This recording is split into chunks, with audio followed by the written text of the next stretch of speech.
217.000 στρέμματα,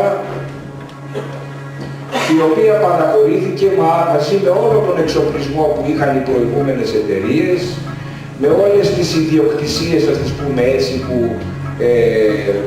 περιλαμβάνουν πολλά χωράφια, οικόπεδα και πάνω από 300 οικίσκους, τους οποίους διέμεναν και μάλλον διαμένουν και τώρα εργαζόμενοι, συν ότι ο ρηκτός πλούτος υπάρχει μέσα αυτές τις 317.000 στρέμματα στην εταιρεία Ελληνικός Χρυσός έναντι 11 εκατομμυρίων ευρώ.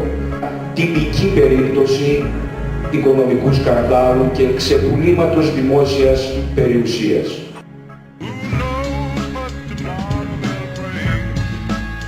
Τα έργα στις σπουδές νομίζω ξεπερνούν κατά πολύ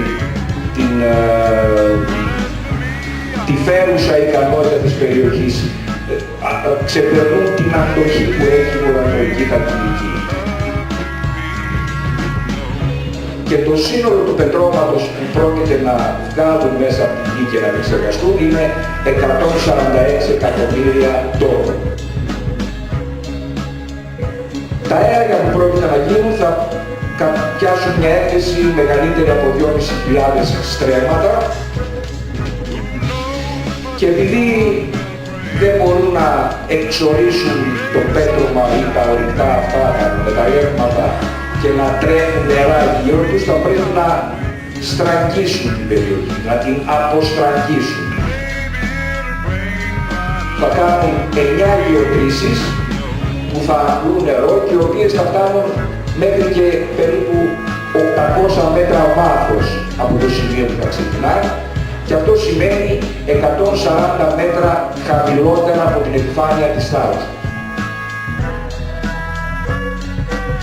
Δηλαδή η πτώση της στάθμης του υπόλοιπου νερού, ο κόμος αποστράγγισης όπως ονομάζεται, θα έχει διαστάσεις 4,5 επί 3,2 χιλιόμετρα.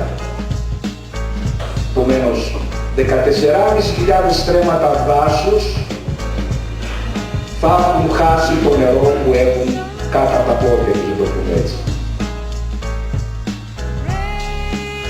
Το πέτρωμα που υπάρχει περιέχει χρυσάφι 0,89 γραμμάρια στον τόνο. Λιγότερο από 1 γραμμάριο στα 1000 κιλά. Και όταν λέμε για επιφανειακή εξόρυξη, αυτή θα γίνεται με χρήση εκρηκτικών, με φουρνέλα, τα οποία θα είναι από 4 έως 6 τόνοι εκρηκτικών την ημέρα.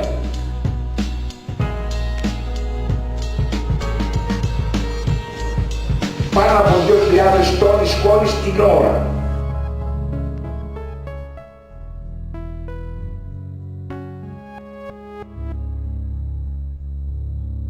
Και άλλοι 950 τόνοι την ώρα από τις φωτοεκφορτώσεις και από εκεί από το σωρό που θα υπάρχει και θα την παίρνει ο άνεμος.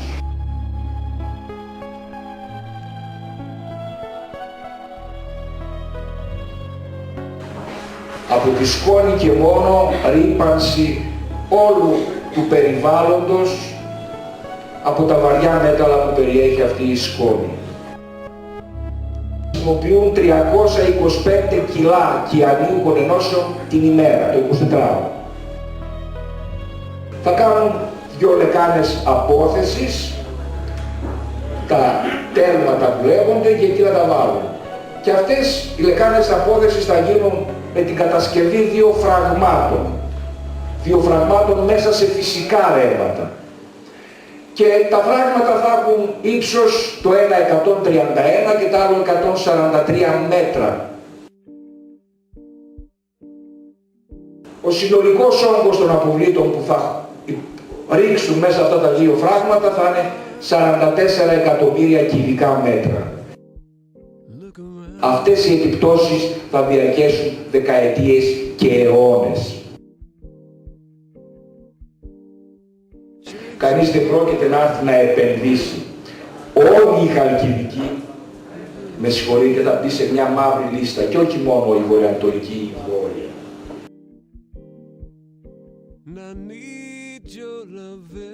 Οι εξορίξεις χρυσού που σε όλο τον κόσμο αφήνουν πίσω τους τεράστιες εκτάσεις κατεστραμμένων δασών, υποβαθμισμένους υδροφόρους ορίζοντες και κατεστραμμένα εδάφη είναι η πιο επιβαρυντική για το περιβάλλον εξόρυξη μεταλλεύματος παγκοσμίως.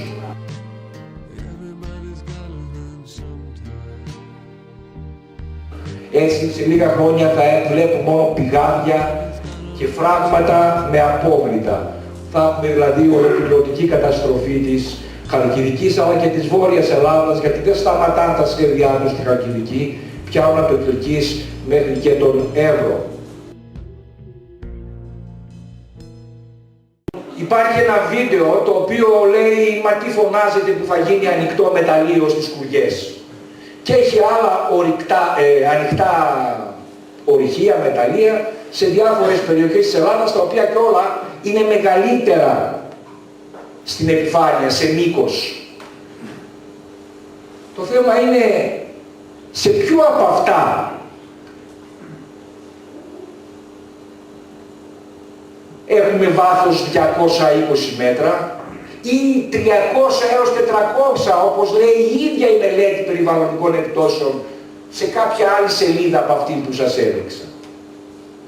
Θεωρούν εξόρυξη αν πηγαίνει ένας φορτωτής και μαζεύει από την επιφάνεια, φτάνει σε βάθος 2, 3, 5 μέτρα, το ίδιο με 200 ή 400 μέτρα. Ας προχωρήσουμε. Πού αντλούν νερό από 800 μέτρα βάθος δίπλα από τα μεταλλεία? Πού χρησιμοποιούν τόνους εκρηκτικών την ημέρα? Σε ποιο από αυτά τα ανοιχτά μεταλλεία? Πού έχουν χιλιάδες τόνους σκόνης μεταλλεύματος στην ατμόσφαιρα? Πού επεξεργάζονται επιτόπου αυτό που βγάζουν το ορυκτό ή το μετάλλευμα προφανώς με χημικά αντιδραστήρια? Πού καταστρέφουν ρεύματα και κτίζουν θεόρατα φράγματα 130 και 140 μέτρων και πού αποθηκεύουν δίπλα σε κατοικημένες περιοχές, δίπλα σε πανέμορφες παραλίες και ζηλευτά δάση, εκατομμύρια τόνους τοξικά απόβλητα. Αυτά σας τα λέω να τα ξέρετε ως αντίλογο, αν κάποιος σας πει «Μα και εκεί σκάβουν από την επιφάνεια και τι έγινε». Σας ευχαριστώ πάρα πολύ.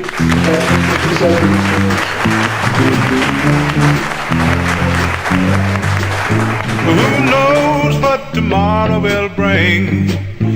Maybe sunshine and maybe rain. But as for me, I'll wait and see. And maybe it'll bring my love to me. Who knows?